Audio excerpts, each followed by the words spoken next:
Hi అండి, welcome to my channel homely heaven. నేను ఈరోజు బ్రేక్ఫాస్ట్ అండ్ లంచ్ రెసిపీస్ చూపిస్తున్నాను. ముందుగా స్వీట్ బోండాస్ వేస్తున్నానండి బ్రేక్ఫాస్ట్ కోసమని. ముందుగా ప్యాన్ పెట్టేసుకొని ఆయిల్ హీట్కి పెట్టేశాను. తర్వాత మిక్సీ జార్లో పచ్చి కొబ్బరి, ఇలాచీ పౌడర్, గోధుమ పిండి, కొద్దిగా పాలు, తర్వాత దీంట్లోకి కొద్దిగా బెల్లం, పంచదార వేసేసి బాగా థిక్ బ్యాటర్ లాగా ప్రిపేర్ చేసి ఇలాగ బోండాల్లాగా వేసాను. తర్వాత పక్కనే నేను ప్యాన్ పెట్టుకొని దాంట్లో ఆయిల్ వేసి ఉల్లిపాయలు, పచ్చిమిరపకాయలు, అల్లం వెల్లుల్లిపాయ పేస్ట్, ఉప్పు, పసుపు వేసి బాగా మగ్గనిచ్చి సొరకాయ ముక్కలు కూడా వేసానండి. వేసేసి తర్వాత కారం వేసి నీళ్ళేం వేయకుండా మూత పెట్టి మగ్గనిచ్చేస్తున్నాను. ఇక్కడ కొద్ది కొబ్బరి ఉంటే ఇది గ్రైండ్ చేసి కొబ్బరి పాలు ప్రిపేర్ చేద్దామని ఇలాగా మిక్సీ వేసేసి కొబ్బరి పాలు అయితే తీసేసుకున్నాను. అంతలోపల ఇక్కడ సొరకాయ కూర అయితే రెడీ అయిపోయిందండి. ఇది ఈజీగా కూడా అయిపోతుంది. తర్వాత ఇక్కడ బంగాళదుంప కుర్మా చేద్దామనేసి మా పాప చేస్తుందండి ఈ డిష్. ముందుగా ప్యాన్ పెట్టుకొని దాంట్లో ఆయిల్ వేసింది. దాంట్లోకి ఉల్లిపాయలు, పచ్చిమిరపకాయలు, పసుపు, ఉప్పు, తర్వాత అల్లం వెల్లుల్లిపాయ పేస్ట్ వేసింది. తర్వాత దీంట్లోకి కొన్ని టమాటాలు కూడా వేసింది.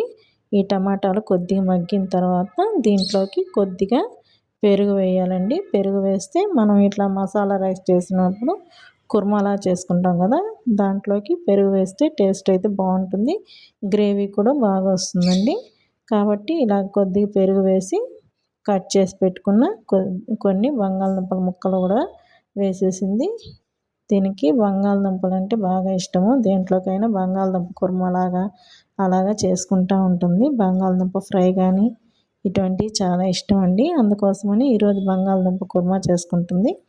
తర్వాత ఇవి కొద్దిగా మగ్గిన తర్వాత దీంట్లో కొద్దిగా కారం కూడా వేసేసి కొద్దిగా నీళ్లు పోసి మూత పెట్టి మగ్గనిచ్చేసానండి. మగ్గనిచ్చేసి దీంట్లోకి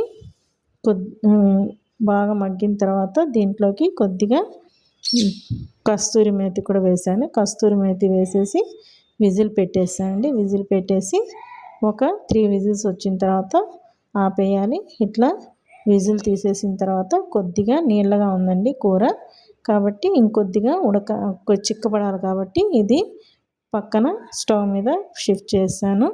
తర్వాత నేను ఇక్కడ కొబ్బరి అన్నం చేద్దామనేసి ప్యాన్ పెట్టేశాను. ప్యాన్ పెట్టేసి దాంట్లో ఆయిల్ వేసి ఉల్లిపాయలు, పచ్చిమిరపకాయలు, చెక్క, లవంగ, అల్లం వెల్లుల్లిపాయ పేస్టు, తర్వాత పచ్చిమిరపకాయ ముక్కలు ఇవన్నీ వేసేసి ఇలాగ బాగా ఫ్రై చేసుకుంటున్నానండి, పచ్చి వాసన పోయేలాగా. ఇవన్నీ ఫ్రై చేసిన తర్వాత దీంట్లోకి పుదీనా కూడా కొద్దిగా యాడ్ చేశానండి, ఫ్లేవర్ బాగుంటుంది కాబట్టి. ఇలాగ తర్వాత కొద్దిగా నేను 1 కప్పు బియ్యం తీసుకున్నాను.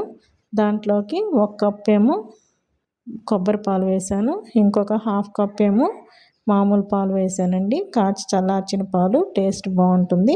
అలా వేసేసి మూత పెట్టేయాలి. మూత పెట్టేసి బాగా ఉడికిన తర్వాత తీసేసి లాస్ట్గా కొద్దిగా కొత్తిమీర వేసేసి ఒక్కసారి కలిపి మనము వడ్డించేసుకోవడం అండి. టేస్ట్ అయితే చాలా బాగుంటుంది, సింపుల్గా కూడా అయిపోతుంది. ఎక్కువ మసాలాలు ఏమి లేకుండా నేనైతే సింపుల్గా ఇలా ప్రిపేర్ చేస్తానండి.